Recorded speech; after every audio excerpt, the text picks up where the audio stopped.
months. That's how long my mother spent dragging me through court, trying to prove my grandmother was senile when she wrote her will. 18 months of her calling me a gold digger, a snake, and an ungrateful grandchild who manipulated a helpless old woman. But my mother didn't know something. Grandma had been preparing for this day for a very, very long time. And when we found the hidden room inside the mansion, a room that had been sealed for 40 years, everything changed. Before I continue, if you find this story worth hearing, please genuinely want to follow along. Oh, Andromeda is there. Now, let me take you back 2 years ago, to the day my grandmother was admitted to the hospital for the last time. The call came at 6:47 a.m. on a Tuesday. Miss Marshall, this is Hartford General. Your grandmother, Margaret Marshall, has been admitted, congestive heart failure. I was on a plane from Portland within 3 hours. The entire flight, my hands wouldn't stop shaking. Grandma Margaret was 84, but she'd always seemed invincible to me. The woman who taught me to plant roses, who held me when I cried myself to sleep at 7 years old, the night my mother walked out. When I arrived at the hospital, my mother was already there. Karen Marshall, 54, blonde highlights, Hermes scarf draped just so, stood in the hallway talking to a doctor. She didn't acknowledge me. Not a glance, not a nod. I approached slowly. Mom, how is she? Karen finally turned. Her eyes swept over me like I was a stain on the wallpaper. Oh, you came. Her voice was ice. I thought you were too busy with your little career to bother. She's my grandmother. She's my mother. Karen turned back to the doctor, dismissing me completely. As I was saying, doctor, I'll need copies of all her medical records. I tried again. Can I see her? Karen spoke to the nurse without looking at me. Only immediate family is allowed in right now. The patient needs rest. The nurse glanced between us, confused. Ma'am, isn't this? She's not immediate family. Karen's smile was razor thin. Not really. The words hit like a slap. 22 years of being raised by Grandma Margaret, and I wasn't real family. I stood there in that sterile hallway, watching my mother disappear into my grandmother's room. The door clicked shut behind her. And I realized something that should have been obvious years ago. To Karen Marshall, I had never been her daughter. I was just an inconvenience she'd left behind. I waited until Karen left for lunch. The moment I saw her disappear into the elevator, I slipped into Grandma's room. The monitors beeped softly. Tubes and wires connected her frail body to machines that seemed too loud, too harsh for someone so gentle. But when her eyes fluttered open and found mine, they lit up like morning sun. My girl. Her voice was a whisper, but warm. You came. I took her hand. Her skin felt like tissue paper, but her grip was surprisingly strong. Of course I came, Grandma. Don't. She paused, catching her breath. Don't believe anything Karen tells you about me. I'm sharper than she thinks. I squeezed her hand. I know. Margaret's eyes drifted toward the window. The room. William's room. Remember, Mila, if you ever need answers. William. My grandfather, who died before I was born. I'd heard stories about his study, but I'd never seen a separate room in the mansion. Grandma, I don't understand. The door swung open. Karen stood in the doorway, a paper coffee cup in her hand, her eyes locked onto our intertwined fingers. What are you doing in here? Her voice carried that familiar edge of accusation. I'm visiting my grandmother. Karen turned to the nurse who had followed her in. You see this? This is exactly what I was worried about. She gestured at me. She's always trying to isolate my mother from the family. This is textbook elder manipulation. The nurse's expression shifted. She looked at me differently now, with suspicion. I opened my mouth to defend myself, but Grandma Margaret squeezed my hand. A warning, stay calm. I was just leaving, I said quietly. As I walked past Karen, she murmured something only I could hear. I've recorded everything, Mila. Everything. The words made no sense to me then, but they would.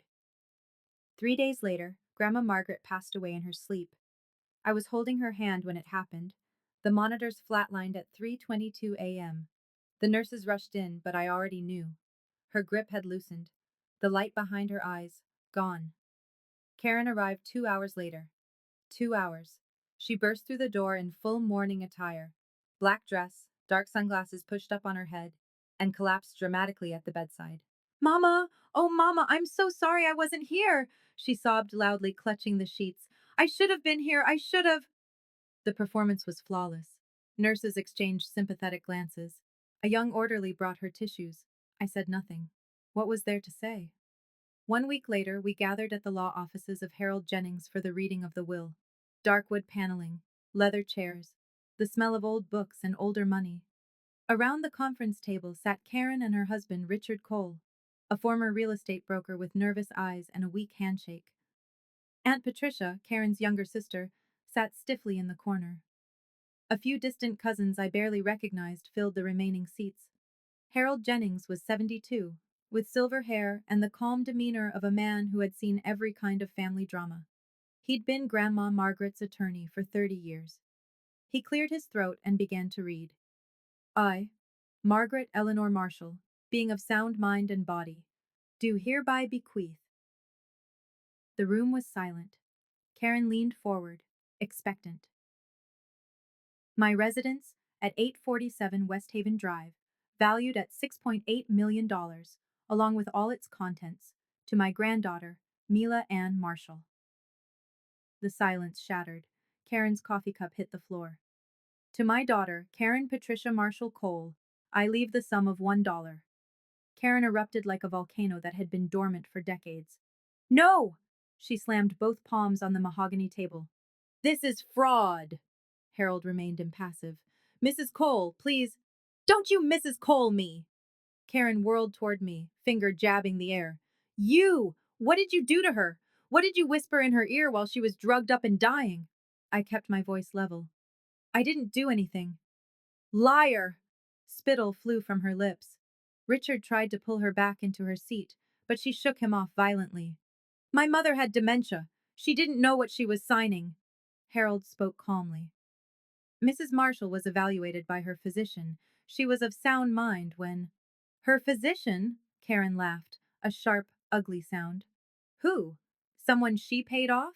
She pointed at me again. Or someone this little gold digger bribed?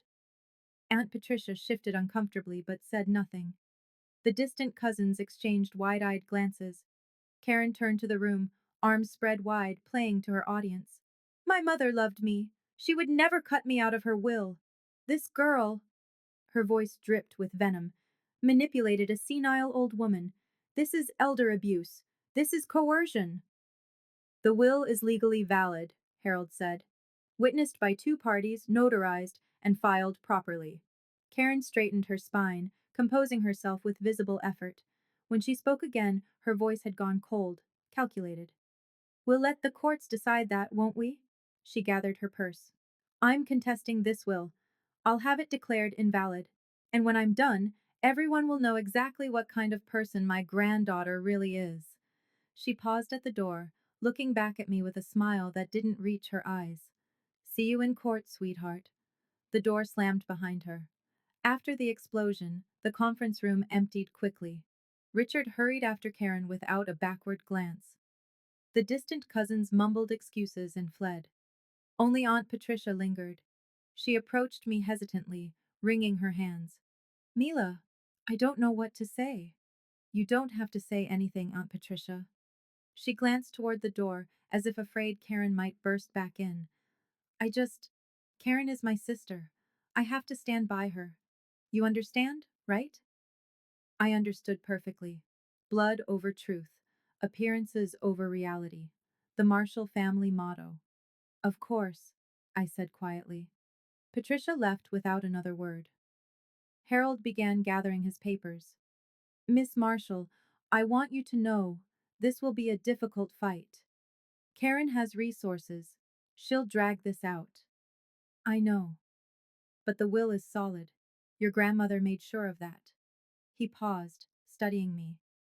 She loved you very much. That night, I drove to the mansion alone. My mansion now, technically, though it didn't feel like mine. It felt like Grandma Margaret's ghost still wandered the halls. I sat in her bedroom, surrounded by photographs. One caught my eye. Me at 7 years old, sobbing in Grandma's arms. The day Karen left. My phone buzzed. Unknown number. The text read, Miss Marshall, I'm a private investigator. Been hired by Karen Marshall to look into you. Thought you should know. My stomach dropped. Another message followed. She's looking for anything to destroy you. I stared at the screen. Who was this? Why warn me? Before I could respond, a third message appeared. Watch your back. She's more desperate than you know. I sat in the darkness of my grandmother's room, clutching my phone. Somewhere out there, Karen was already sharpening her knives, and I was completely, utterly alone. 2 weeks later, the lawsuit arrived. The courier handed me a thick manila envelope on the front porch of the mansion. Inside, a formal complaint filed with the Connecticut Superior Court, case number 2024-CV-1847, Karen Patricia Marshall Cole versus Mila Ann Marshall.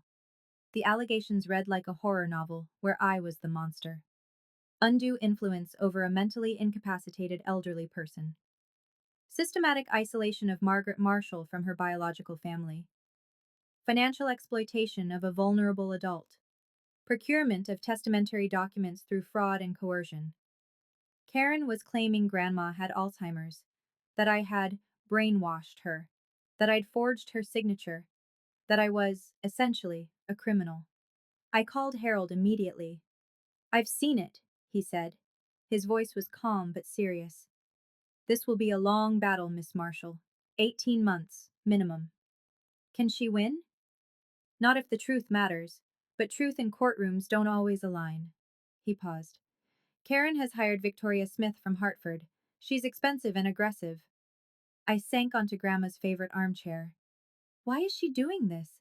It can't just be about money. Harold was quiet for a moment. Then, Miss Marshall, your grandmother and I discussed many things over the years.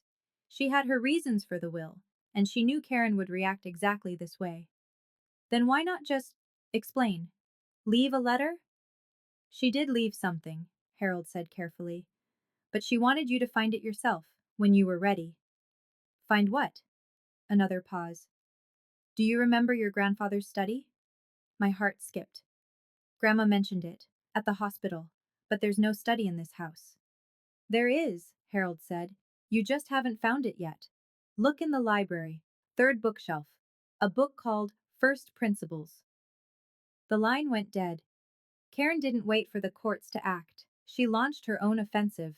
By month 3, the rumors had spread through every country club and charity gala in Hartford County. I wasn't just a granddaughter contesting a will. I was a predator, a manipulator, a monster who had isolated a helpless old woman and stolen her fortune. I learned about the Whisper campaign the hard way. The email from my firm arrived on a Tuesday morning. Dear Mila, we've received concerning information from an anonymous source regarding your personal conduct. Pending investigation, we're placing you on administrative leave. I called my supervisor immediately. Janet, what's going on? Her voice was strained. Someone called HR, said you have psychological issues, that you're involved in financial fraud. They mentioned the lawsuit. That's my mother. She's lying. Mila, I believe you, but the partners are nervous. With clients finding out, she trailed off. I'm sorry, my hands are tied. Administrative leave became termination 2 weeks later.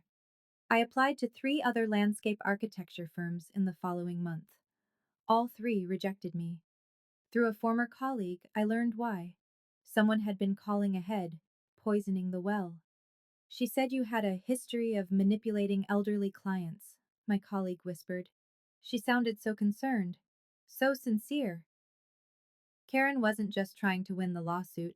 She was trying to erase me. That night I sat alone in the mansion's kitchen, eating cereal for dinner because I'd forgotten to buy groceries. The silence pressed down like a physical weight. My grandmother's voice echoed in my memory. I've recorded everything, Mila.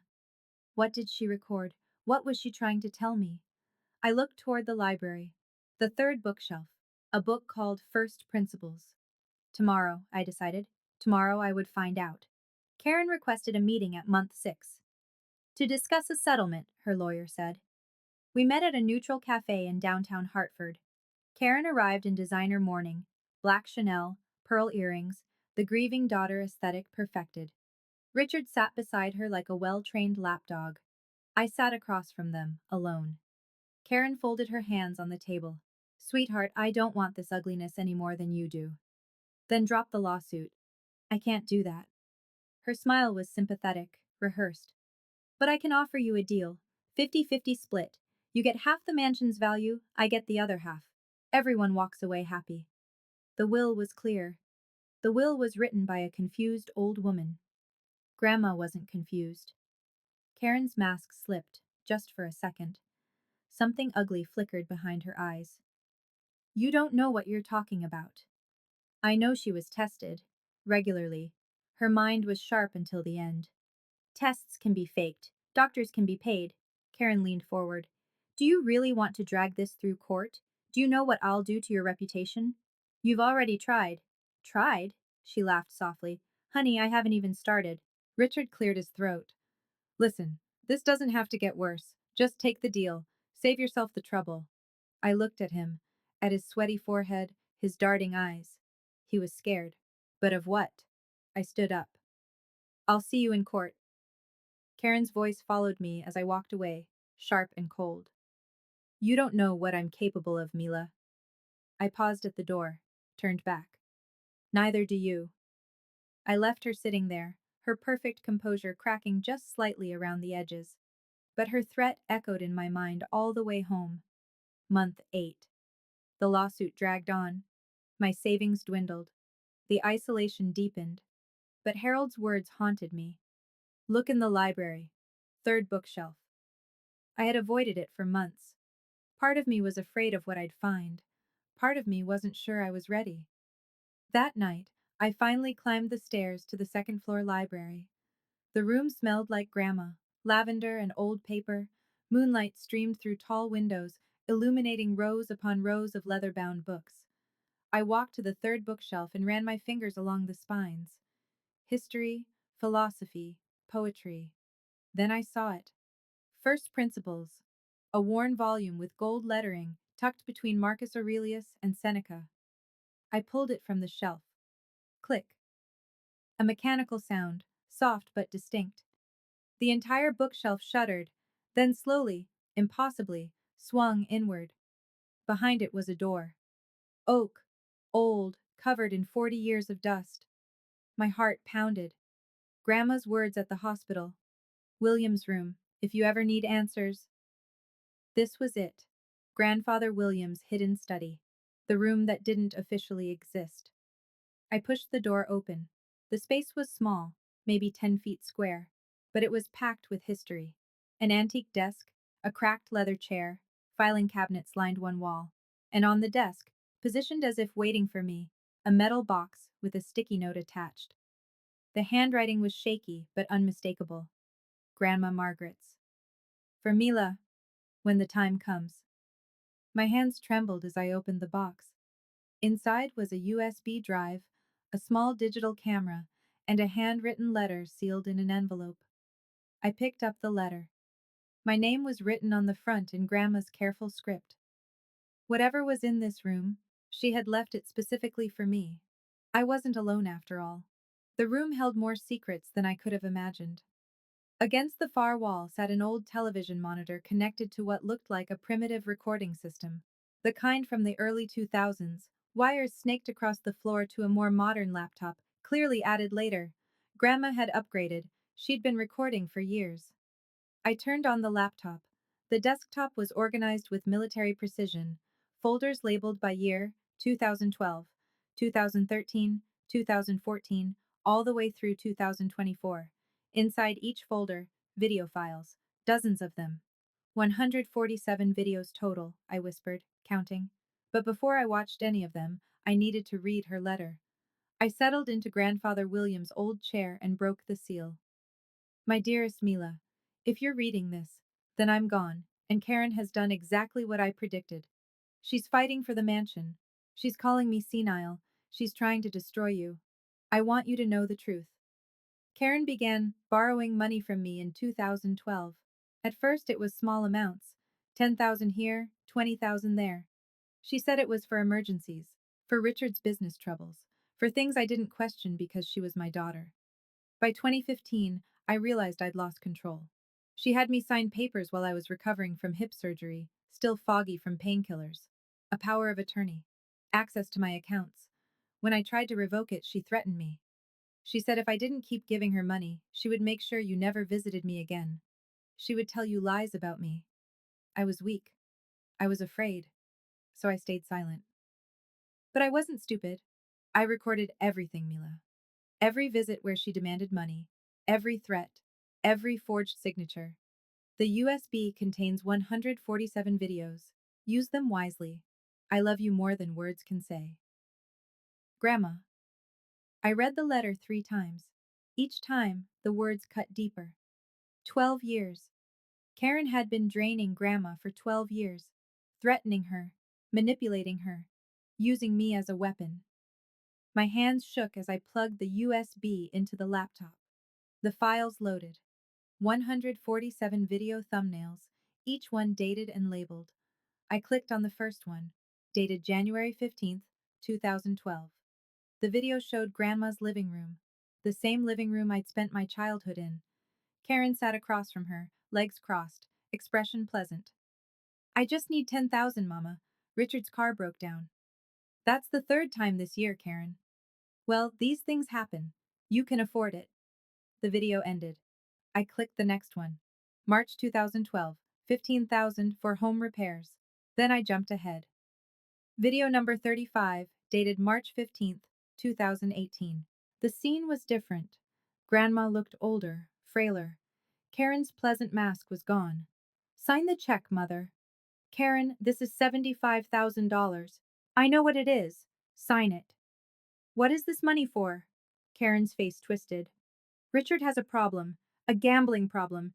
If I don't cover his debts, certain people will be very unhappy. Karen, I can't keep. You can. Karen leaned forward, eyes blazing. And you will. Unless you want me to tell Mila what you really think of her. Unless you want me to make sure she never visits you again. Grandma's face crumpled. Please don't do this. Sign the check. The video ended with Grandma's trembling hand picking up the pen. I sat in the darkness of William's hidden room, tears streaming down my face. Karen hadn't just stolen money, she had terrorized an old woman for over a decade, and now I had proof, all of it. Now, I know this is where things start to shift. But before I continue, I have to ask you something. If you were in my position, what would you do with those videos? Release them immediately? Or wait? I genuinely want to know what you think. And if you haven't, because what comes next, you won't want to miss it. All right, back to the story. I spent the next 3 days in that hidden room, watching video after video. The pattern was always the same. Karen would arrive, smiling.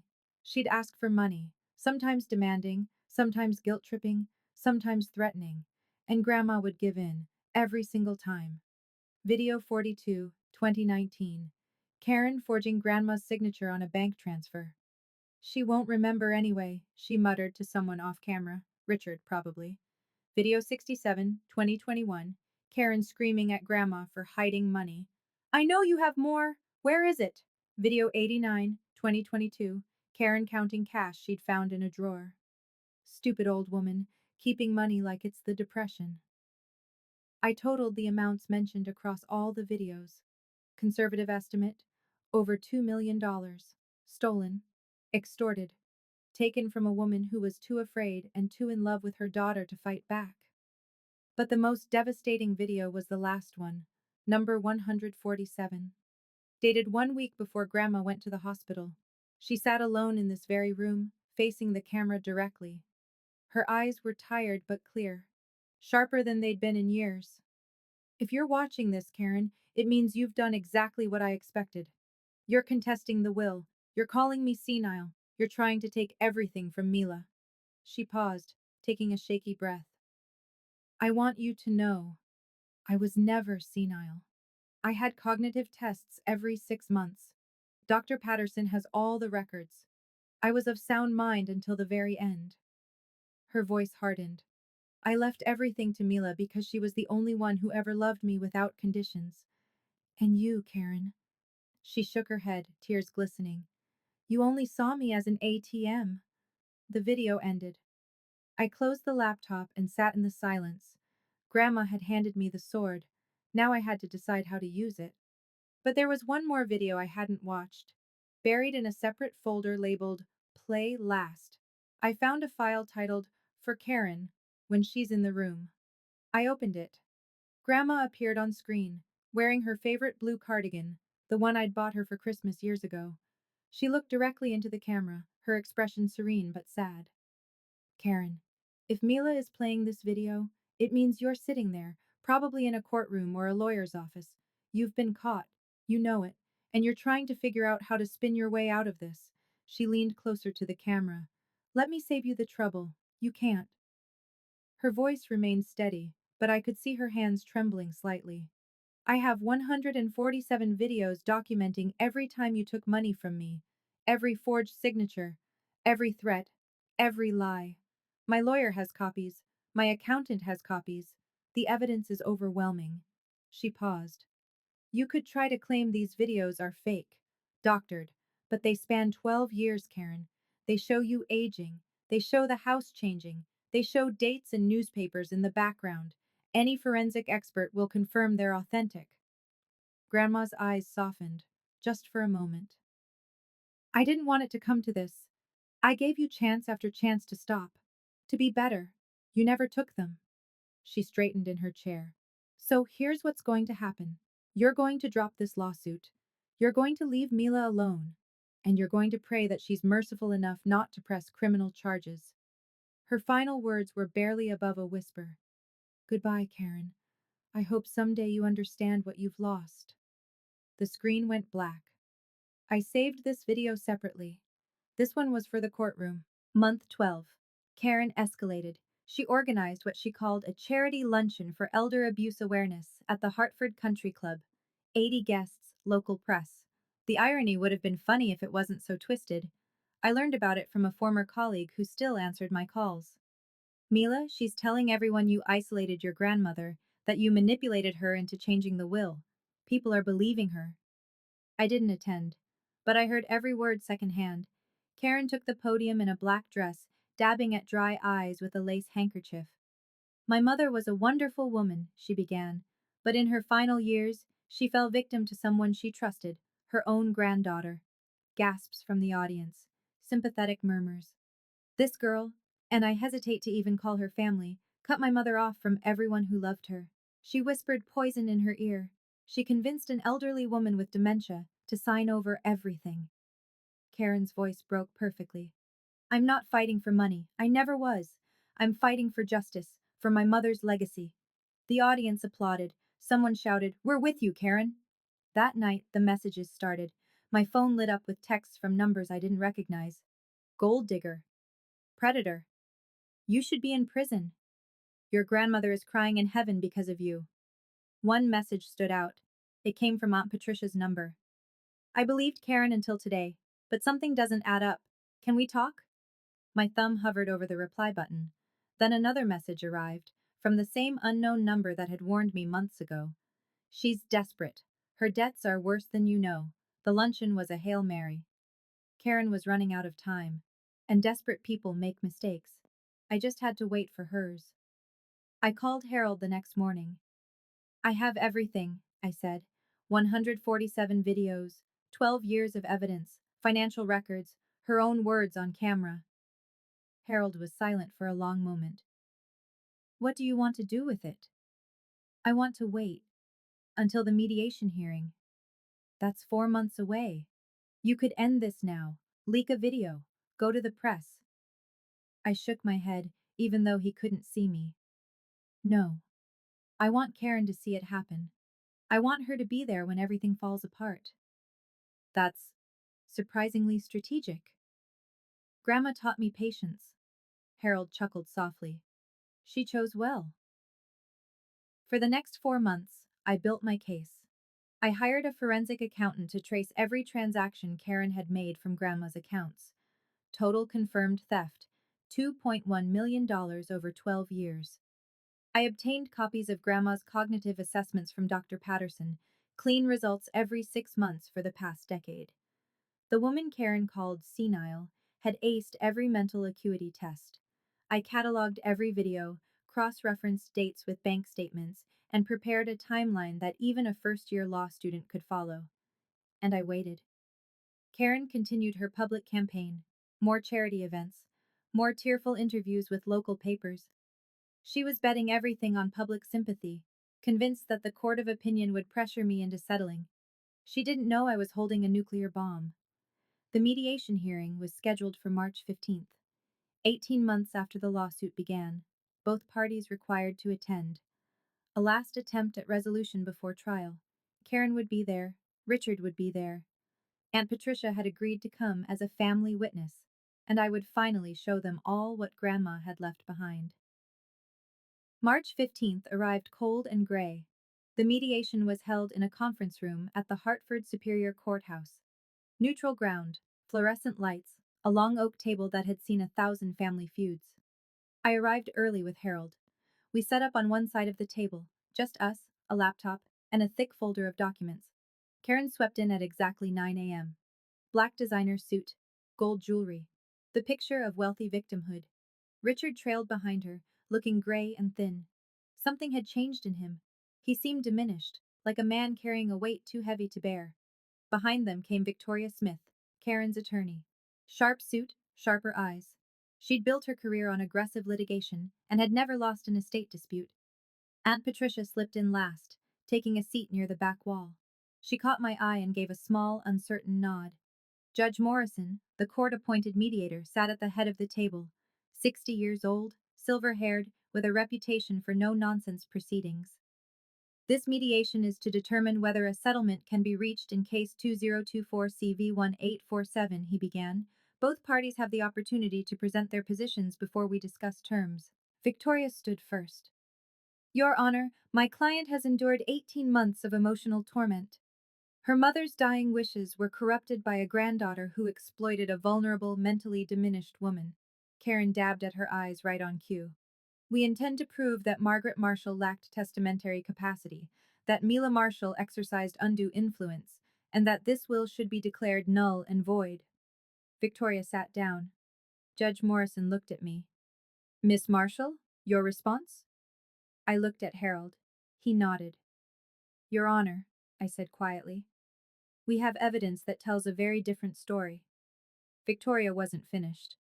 Before the respondent presents anything, she said smoothly, I'd like my client to address the court directly.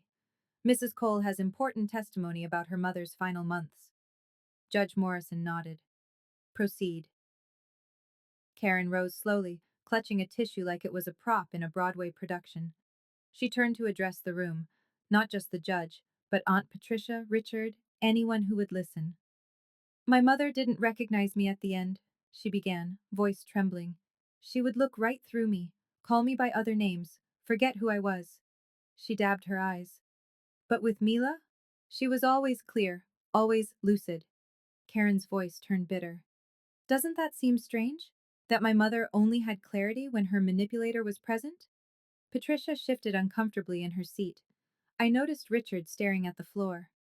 I tried to visit her, Karen continued. I tried to be there for her. But every time I came to the house, Mila had some excuse. She's resting. She's not feeling well. Maybe tomorrow. She pointed at me, hand shaking. My mother died thinking I abandoned her, because this woman, this girl, planted those thoughts in her mind, isolated her, turned her against her own daughter. Karen sat back down, burying her face in her tissue. Victoria looked satisfied. Your Honor, we have sworn statements from Mrs. Cole's friends confirming Mrs. Marshall's declining mental state. We believe this pattern of isolation constitutes elder abuse. Judge Morrison made a note. Miss Marshall, you may respond. I stood. My grandmother wasn't senile, I said calmly. She wasn't manipulated, and she wasn't isolated. I placed my hand on the laptop. She was documenting everything. Karen's head snapped up. What? Harold connected the laptop to the room's display screen. The large monitor on the wall flickered to life. Your Honor, I said. My grandmother left behind video evidence. 147 recordings spanning 12 years. I'd like to play one now, the final video she made, 1 week before her death. Victoria half rose. Your Honor, we've received no prior disclosure of this. The evidence was discovered in a hidden room in the estate, Harold interjected smoothly. My client only recently gained access. All materials will be fully disclosed to opposing counsel. Judge Morrison considered this. I'll allow it. Play the video. I clicked play. Grandma Margaret appeared on the screen, sitting in William's hidden study, wearing her blue cardigan, eyes clear and focused. Karen went rigid. If you're watching this, Karen, Grandma's recorded voice filled the room, it means you've done exactly what I predicted. Karen whispered, No. You've contested the will.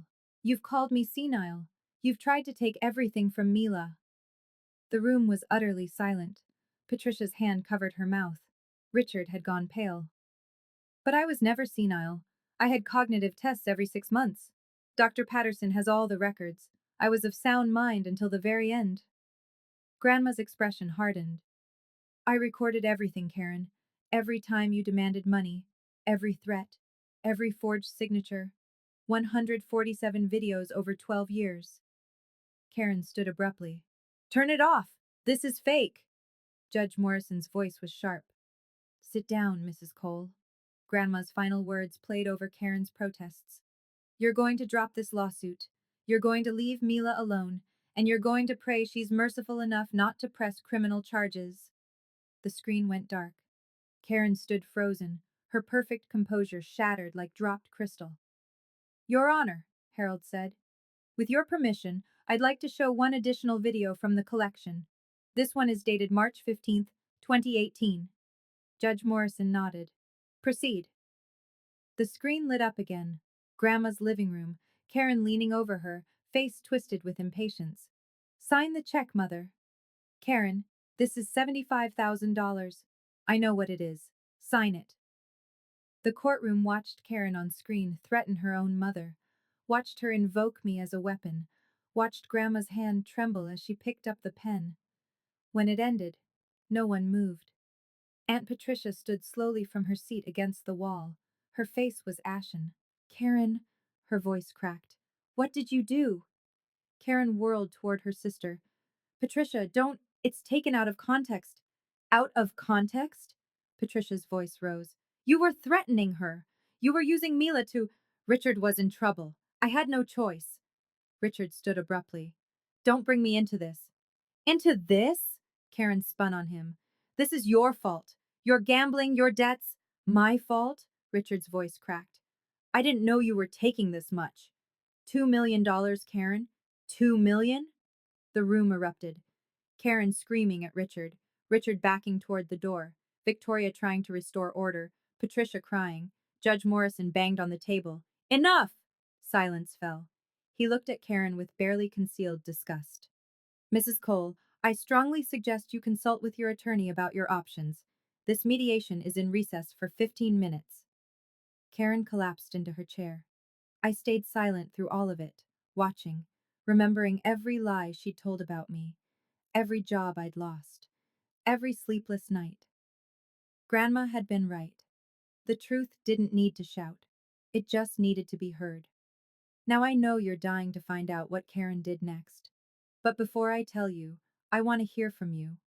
Do you think Karen deserves forgiveness? Consequences? Or yes, if you believe in second chances? I'll read every single response.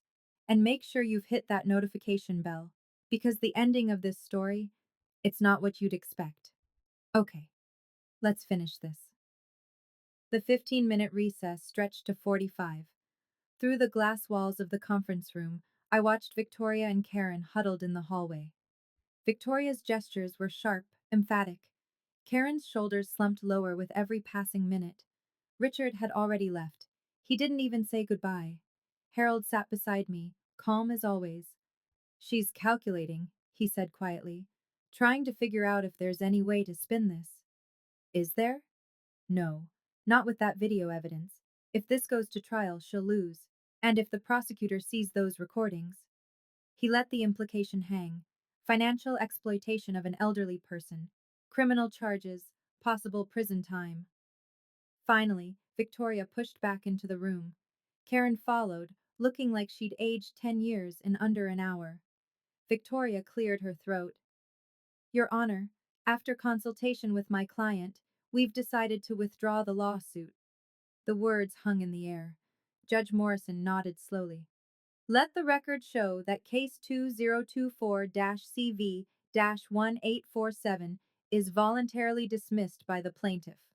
He looked at Karen. Mrs. Cole, I trust you understand the implications of what was presented today. Karen said nothing. She stared at the table like it might swallow her whole. I stood. For 18 months, I had imagined this moment. The triumph, the vindication. But looking at Karen, defeated, humiliated, stripped of every lie she'd told, I didn't feel triumph. I felt tired and strangely empty. Mrs. Cole, I said quietly. She flinched but didn't look up. I'm not going to pursue criminal charges. Her head snapped up. Victoria's eyebrows rose. Not because you deserve mercy, I continued, but because Grandma didn't want me to become someone who destroys people. She wanted me to protect myself, not to seek revenge. Karen's mouth opened, but no words came out. I turned and walked out of the room. The courthouse hallway felt different as I walked through it. The fluorescent lights seemed softer. The weight I'd carried for 18 months lifted from my shoulders, pound by pound. Harold caught up to me at the elevator. That was generous of you, he said, more than she deserved. It wasn't for her, it was for me. He nodded slowly. Your grandmother would be proud. Aunt Patricia appeared from around a corner. Her eyes were red-rimmed, makeup smeared. She approached hesitantly, like she expected me to run. Mila, Aunt Patricia, I'm so sorry. Her voice broke. All these years I believed Karen. I stood by her when I should have. She couldn't finish. Part of me wanted to walk away, to punish her for every cold shoulder, every suspicious glance, every time she chose blood over truth. But I thought of Grandma, of her quiet strength, her patience. You didn't know, I said finally. Karen fooled everyone. That doesn't excuse. No, it doesn't. I met her eyes. But I'm tired of grudges. I watched what bitterness did to Karen. I don't want that for myself. Patricia's face crumpled. Can we? Is there any chance we could start over? I know I don't deserve it, but I don't know, I said honestly. Maybe, but it's going to take time. She nodded quickly. Time. Yes, of course. Whatever you need. I stepped into the elevator. Patricia didn't follow. As the doors closed, I caught one last glimpse of Karen in the hallway. Victoria was speaking to her, but Karen wasn't listening. She was staring at me. For just a second, I thought I saw something in her eyes. Regret? Shame? Or just anger at getting caught? The doors shut before I could decide. It didn't matter anymore. The fallout was swift and merciless. Within a week of the mediation, word spread through Hartford's elite circles. No one needed to leak the videos. The people in that courtroom talked, and that was enough. Karen resigned from her positions on the Hartford Women's Foundation and the Children's Hospital Auxiliary Board. Both organizations released carefully worded statements about pursuing new leadership directions. Everyone knew what it really meant. Her country club membership was suspended pending review. Translation: don't come back. The charity luncheon friends who had rallied to her cause suddenly couldn't return her calls. Invitations dried up. The sympathetic local reporter who had covered her elder abuse awareness campaign wrote a very different follow-up piece. And Richard filed for divorce 3 weeks later. The papers cited irreconcilable differences, but the real story leaked through his lawyer. He was distancing himself from any potential criminal liability. He'd been married to Karen for 12 years and claimed he never knew the extent of her financial manipulation. I didn't believe him entirely, but I also didn't care. Harold called me with updates every few days, whether I asked for them or not. Karen's trying to sell some property, he reported one afternoon. Looks like the creditors are circling. What creditors? Richard's gambling debts. Turns out she was covering them with your grandmother's money. Now that the money's gone. I thought about that. Karen had spent years stealing from Grandma to prop up a lifestyle built on lies. Now the whole house of cards was collapsing. Should I feel sorry for her? I asked. Harold was quiet for a moment. That's not really a legal question, Miss Marshall. No, it wasn't. But standing in my grandmother's garden, watching spring flowers push through the soil, I found I didn't feel sorry for her at all. I felt free. A month after the mediation, I returned to the hidden room. There was still so much I hadn't gone through: filing cabinets full of documents, photo albums, letters. Grandma had kept everything. I was sorting through a drawer when I found another folder. This one was labeled simply, About Karen, the Truth. Inside was a single video file. I hesitated. Part of me felt like I'd seen enough. Part of me knew I hadn't. I clicked play. Grandma appeared on screen, looking older than in the other videos. This was recent, maybe just months before she died. Mila, she began, there's something I never told you about why Karen left. My breath caught. You were 7 years old. Karen had met Richard. He was wealthy then, or at least he seemed to be. He didn't want to raise another man's child.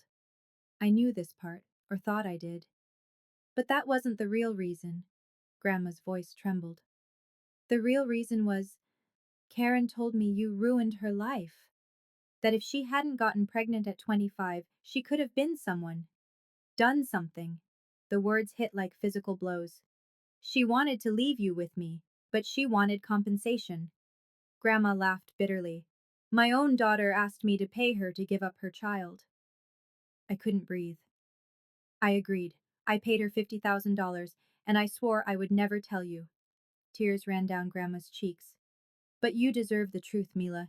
Karen didn't just abandon you. She sold you. The video ended. I sat in the silence of that hidden room, processing what I'd just learned. My mother hadn't just left me behind. She had literally put a price tag on me, and Grandma had paid it. To keep me. 2 weeks later, Aunt Patricia came to visit. I was in the garden, Grandma's garden, pulling weeds from the rose beds. The spring sun was warm on my face, and for the first time in nearly 2 years, I felt something like peace. Patricia's car pulled into the driveway. She got out slowly, holding a small box. Mila, do you have a minute? I stood, brushing dirt from my knees. Of course. We sat on the patio, iced tea sweating in the afternoon heat. Patricia kept touching the box in her lap, like it might escape if she let it go. I need to tell you something, she said finally. Something I should have told you years ago. Okay. She opened the box. Inside was a bundle of envelopes, yellowed with age, maybe 30 or 40 of them. These are checks, Patricia said quietly. From me, to your grandmother, every month for 20 years. I stared at her. I don't understand. When Karen left you with Mama, I knew. I knew Karen would never send money to help raise you, so I did. She pulled out an envelope, showed me the check inside. $200, dated 1998. I never told anyone. Not Karen, not your grandmother even knew who it was at first. I sent them anonymously for the first 5 years. But why? Patricia's eyes filled with tears. Because you were 7 years old, and your mother had just walked away from you, and I couldn't do anything to stop Karen. But I could do this. I looked at the box of envelopes. 20 years of quiet support. 20 years of silent love from a woman I thought had chosen Karen over me. Grandma never told me. She found out eventually, but I asked her to keep it secret. I didn't want Karen to know. Sometimes, family surprises you. 3 months after the mediation, Karen's letter arrived. Plain white envelope, no return address. But I recognized the handwriting immediately. The same looping script that had signed my childhood birthday cards, back when she still pretended to be a mother.